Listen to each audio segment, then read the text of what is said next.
राज्य सरकारची काय उपसमिती आहे, त्याच्यामध्ये राधाकृष्ण विखे पाटील आहेत.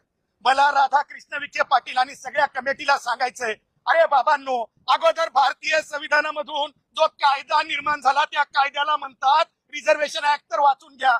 अशा प्रकारे एखाद्या गॅझेटरच्या आधारे आरक्षण देण्याची तरतूद कुठे आहे का? तो जरंग्या बोलतो, तुम्ही म्हणायला लागता हो न हो, हो न हो, हो न हो. असं नाही रे बाबांनो.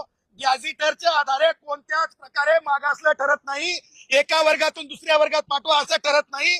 मला राधाकृष्ण विखे पाटलांना प्रतिप्रश्न विचारायचा आहे, जरंगेला प्रतिप्रश्न विचारायचा आहे. जरंगे आणि राधाकृष्ण विखे पाटील, कोणत्या एका कायद्याच्या तरतुदीत एका ओळीत लिहिलेलं आहे की एखाद्या गॅझेटरच्या आधारे दुसऱ्या एका समूहातून दुसऱ्या समूहात जाता येते?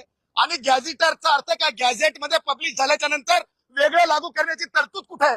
तुम्हाला सांगतोय, ज्या गॅझेटरचा उल्लेख करतात त्या गॅझेटरच्या आधारे मी तुम्हाला डंके की चोट पे कायद्याचा अभ्यासक विद्यार्थी, संविधानाचा विद्यार्थी म्हणून सांगतो, त्या गॅझेटरच्या आधारे एकही जात प्रमाणपत्र आणि व्हॅलिडिटी ही कायद्यासमोर टिकणार नाही.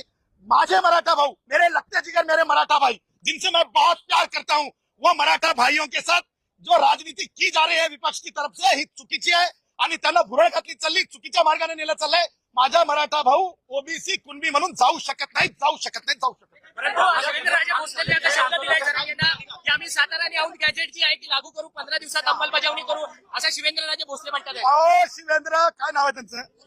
शिवेंद्र भोसलेजी, तुम्हाला मला सांगायचं आहे, अहो लागू करणारे मान्य राज्यपाल असतात आणि प्रत्येक गॅझेट आणि गॅझेटियर आहे ना, भारताच्या संविधानाच्या आर्टिकल 309 मध्ये लागूच झालेलं असतंय.